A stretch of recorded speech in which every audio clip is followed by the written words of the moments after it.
حسین رضی اللہ تعالی عنہ کی بیٹی، بیویاں اور بہن وغیرہ بستی ہیں۔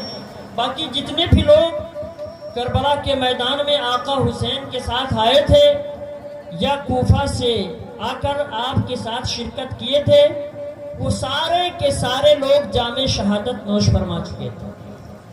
اب جب آقا حسین رضی اللہ تعالی عنہ کو شہید کر دیا گیا، ان کے سر مبارک کو تن سے جدا کر دیا گیا۔ عمرو بن سعد جو اس وقت کمانڈنگ کر رہا تھا، جو رن کر رہا تھا ایک فوج کو، اس نے آرڈر دیا، حکم دیا کہ اے میرے سپاہیوں، جاؤ جتنے بھی لوگ قتل کیے گئے ہیں، جتنے بھی لوگ کربلا کے میدان میں شہید کیے گئے ہیں، ان کے لاشوں پہ گھوڑے دوڑا دو۔ یارو آپ سوچئے ذرا کہ ہمارے والدین میں سے اگر کسی کی طبیعت خراب ہو تو ہم اپنے آپ میں نہیں رہتے ہیں، ہمیشہ ہماری یہ کوشش ہو جایا کرتی ہے، لمحہ بلمحہ تڑپتے رہتے ہیں کہ کس اچھے ڈاکٹر کے پاس پہنچایا جائے تاکہ ماں اور باپ کو اذیت سے دور کیا جا سکے۔ یارو حسین پاک کے خیمے میں پلنے والی، رہنے والی، بسنے والی عورتوں کے شوہر کو شہید کر دیا گیا ہے، بھائیوں کو شہید کر دیا گیا، بھتیجوں کو شہید کر دیا گیا، بھانجوں کو شہید کر دیا گیا۔ اب ذرا سوچو تو انہوں نے اپنے دل پر کیسے پتھر رکھا ہوگا کہ شہادت کے بعد بھی عمرو بن سعد جیسے ظالموں نے ان کی شہادت کے بعد ان کی لاش پر گھوڑے دوڑائے تھے۔ یارو ذرا تصور تو کرو، ہم اور آپ کہتے ہیں کہ اللہ کے رسول صلی اللہ علیہ وسلم چاہتے تو دعا کر دیتے اور آقا حسین کو بچا لیتے، لیکن یارو وہ رسول معظم صلی اللہ تعالی علیہ وسلم جو فضیلت کی شہادت بیان کرتے ہیں کہ جو شہید ہوتا ہے وہ ایسے ہو جاتا ہے کہ جیسے اللہ تبارک و تعالی کی طرف سے اس کو زندگی مل گئی ہو۔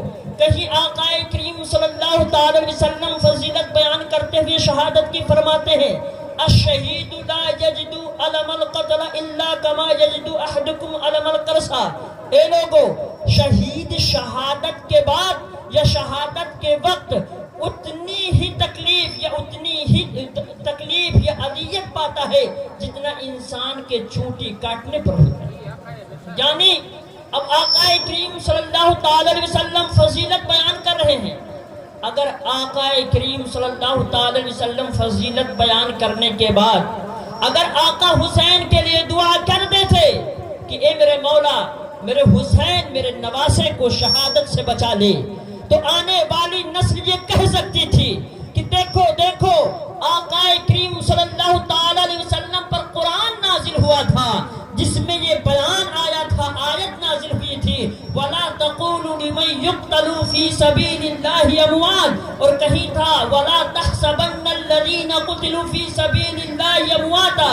یعنی اللہ نے کہیں قرآن میں یہ فرمایا کہ جو شہید ہوں مردہ نہ کہو، کہیں قرآن میں یہ فرمایا کہ جو شہادت کا جام پی لیں ان لوگوں کو مردہ گمان بھی نہ کرو۔ تو رسول پر قرآن نازل ہو رہا ہے، رسول پر حدیث ہوئے، حدیثوں کے ذریعے سے رسول سمجھا رہے ہیں کہ فضیلت شہادت کی کیا ہے، قرآن کے ذریعے سے سمجھا رہے ہیں کہ فضیلت شہادت کی کیا ہے۔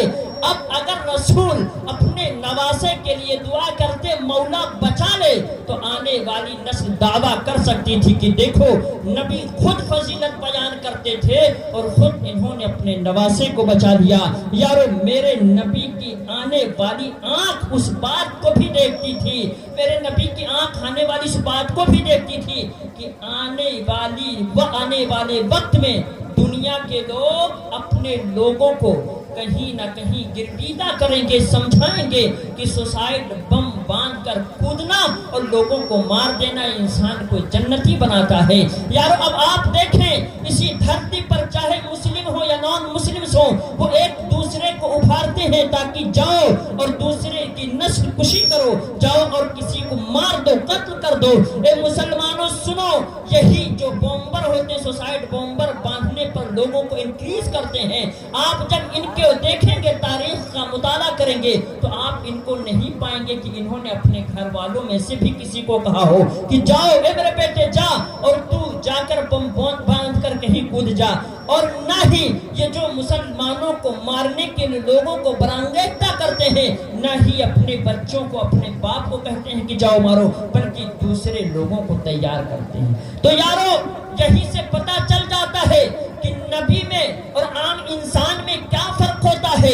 جب نبی کسی چیز کی فضیلت بیان کرتے ہیں، پھر ان کا بندہ جا کے شہید ہونے لگے تو اس کے بچنے کے لیے دعائیں نہیں کرتے ہیں، بلکہ اس کے استقامت رہنے کی، اس کے ثابت قدم رہنے کی دعا کرتے ہیں، اور کہتے ہیں مولا میرے حسین کو شہادت کے امتحان میں، کربلا کے میدان میں ثابت قدم رکھنا، اور مولا جب جام شہادت نوش فرمانے لگے میرا بچہ تو اس کے پائے ذبات میں لغزش مت آنے دینا، تاکہ دنیا والے مولا یہ نہ کہہ سکیں کہ جو رسول فضیلت شہادت بیان کیا کرتے تھے ان کا نواسہ بھٹک گیا۔ واہ، نعرہ تکبیر، نعرہ رسالت، ذکر شہید اعظم، علماء اہل سنت، نعرہ تکبیر، نعرہ رسالت، سبحان اللہ سبحان اللہ۔ اور ایک بات سنیں، آقا کریم صلی اللہ تعالی علیہ وسلم نے شہادت سے پہلے خبر دی تھی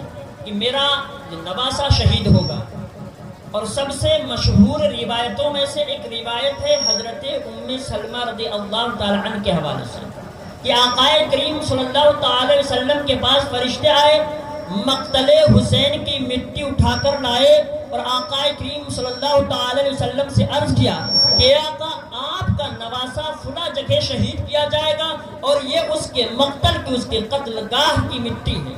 آقا کریم صلی اللہ تعالی وسلم کی دیگر ازواج ام سلمہ کے علامہ بھی موجود تھی، لیکن آقا جب مٹی دیتے ہیں تو ام سلمہ رضی اللہ تعالی عنہ کو دیتے ہیں۔ اس وقت یارو، حضرت خدیجہ کے بعد سب سے زیادہ محبت نبی جس عورت سے کرتے تھے اس کا نام سیدہ عائشہ رضی اللہ تعالی عنہ تھا۔ آپ بھی بظاہر ہیں، موجود ہیں، آقا کریم صلی اللہ تعالی علیہ وسلم نے ان کو مٹی نہ دی، ان کو مٹی آقا نہیں دیتے ہیں۔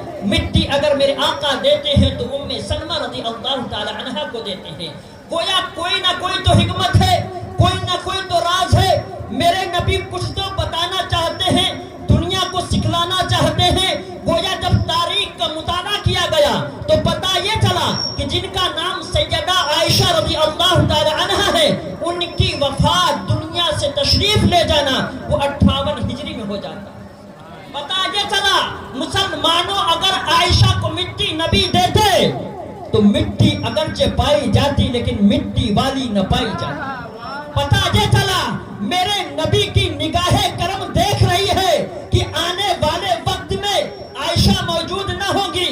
اے جو لوگ چیلنج کرتے ہیں کہ نبی کو علم غیب نہیں تھا، کیا ان کو یہ حدیث نہیں دکھتی اور پتہ نہیں چلتا کہ میرے نبی جب سب سے زیادہ محبت عائشہ سے کرتے تھے تو واقعی انسان اسی کو چیز محبوب دیتا ہے جس سے محبت زیادہ کرتا ہے، اور عائشہ کو مٹی نہ دے کر آقا نے ثابت کر دیا تو گویا اعلیٰ حضرت نے وہی کہہ دیا، اور کوئی غیب کیا تم سے نہا ہو بھلا، جب خدا ہی چھپا تم پہ کرو۔ واہ واہ، ماشاء اللہ سبحان اللہ، کیا بات ہے، سبحان اللہ۔ کریم صلی اللہ تعالی وسلم نے مٹی حضرت عائشہ کو نہ دے کر دی ہے، مٹی تو کس کو دیا ہے؟ ام سلمہ رضی اللہ تعالی عنہ کو، اس لیے کہ میرے آقا جانتے تھے کہ عائشہ شہادت حسین کے وقت دنیا میں تشریف فرما نہ ہوں گی۔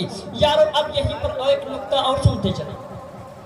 آقا کریم صلی اللہ علیہ وسلم نے مٹی دی اور آقا نے ارشاد فرمایا، جب روایت پڑھیں گے یا کسی سے سنے ہوں گے آپ یا سنیں گے، تو نبی نے فرمایا اے ام سلمہ، یہ میرے حسین کے مقتل گاہ کی یا قتل گاہ کی مٹی ہے، اور اس کی نشانی یہ ہے کہ جب میرا حسین کربلا کے میدان میں شہید کر دیا جائے گا تو یہ مٹی سرخ ہو جائے گی۔ کیا ہو جائے گی؟ لال ہوگی، ریڈ ہوگی، اس قلعے کے اندر ریڈنس آئے گا، اس کے اندر سرخ پن پیدا ہوگا، یہ لال ہو جائے گی۔ اب آپ دیکھیے آقا حسین رضی اللہ تعالی عنہ مدینہ سے رخصت ہوتے ہیں 3 شعبان المعظم کو، اور آپ مکہ پہنچتے ہیں اس کے تقریباً 2 ہفتے کے بعد. تو پتہ یہ چلتا ہے کہ جب انسان اس وقت سفر کیا کرتا تھا یاروں، تو مدینہ سے مکہ جانے کے لیے کئی دن لگ جاتے ہیں. اسی طرح جب مکہ سے کوفہ کی طرف روانگی کی ہے تو آپ نے 8 ذی الحجہ شریف کو کیا ہے. کتنے؟ 8 ذی الحجہ کو کیا ہے، اور آپ پہنچے ہیں کربلا کے میدان میں 1 تاریخ. تو آپ دیکھیں کہ تقریباً یہ 1 ماہ کا سفر ہو جاتا ہے. 1 ماہ کا سفر ادھر، 15 دن کا ادھر، تو ٹوٹل یہ 1.5 ماہ کا سفر کہیں نہ کہیں ہو جاتا ہے. اور اگر نہ 1.5 ماہ مانے 1 ماہ ہی مان لیں کہ مدینہ سے لے کر مکہ تک، مکہ سے لے کر کوفہ تک یہ 1 ماہ کا سفر، اگر 1 مہینے کا سفر ہی مان لے تو یارو ذرا سوچو کہ حسین کے قتل گاہ کی مٹی کربلا کے میدان سے جو لائی گئی ہے وہ مدینہ میں ہے. کہاں ہے؟ مدینہ میں ہے. اور امام حسین کے نانا فرماتے ہیں کہ میرا بچہ جب شہید ہوگا تو مٹی لال ہو جائے گی. اب مٹی ام سلمہ کے پاس مدینہ میں ہے. جب آپ شہید ہوتے ہیں یارو، مورخین نے لکھا ہے کہ مٹی اسی وقت جس وقت شہادت حسین ہے اسی وقت وہ مٹی مدینہ میں لال ہو جاتی ہے. میں سوچنے لگا، سوچ میں پڑ گیا کہ اے آقا یہ کرامت کیسی، یہ اللہ رب العزت نے کرامت کیسے عطا کی ہے. نہ تو اس وقت ریڈیو تھا، نہ تو اس وقت انٹرنیٹ کا جال تھا، نہ کوئی واٹس ایپ یونیورسٹی تھا، نہ کوئی ٹیلی گرام، نہ انسٹاگرام تھا، نہ کوئی ٹیلی ویژن تھا کہ اس پہ لائیو ٹیلی کاسٹ کیا جائے، نہ کوئی یوٹیوب اور یوٹیوبر تھے. یارو تو اب یہ سوچ میں پڑ گیا، جب زمانے کے حالات اس طرح نہ تھے کہ پل کی خبر امریکہ کی انڈیا ہو، انڈیا کی امریکہ ہو، تو یہ خبر پہنچی کیسے؟ پتہ یہ چلا کہ جو لوگ یہ کہتے ہیں کہ آقا حسین کو اگر خبر ہوتی کہ شہید کر دیے جائیں گے تو کربلا کے میدان میں نہ جاتے، تو یارو ان سے کہہ دینا کہ جب ٹیلی کاسٹ کا کوئی سسٹم نہ ہو، شیڈیول نہ ہو، اور مقتل حسین کی مٹی مدینہ میں نہ رہ کر جان جائے کہ حسین شہید ہو گیا ہے، تو حسین کو کیسے پتہ نہ چلے گا کہ حسین شہید کیا جائے؟ نعرہ تکبیر، نعرہ رسالت، ذکر شہید اعظم، علماء اہل سنت، نعرہ تکبیر، نعرہ رسالت. سبحان اللہ، ماشاءاللہ.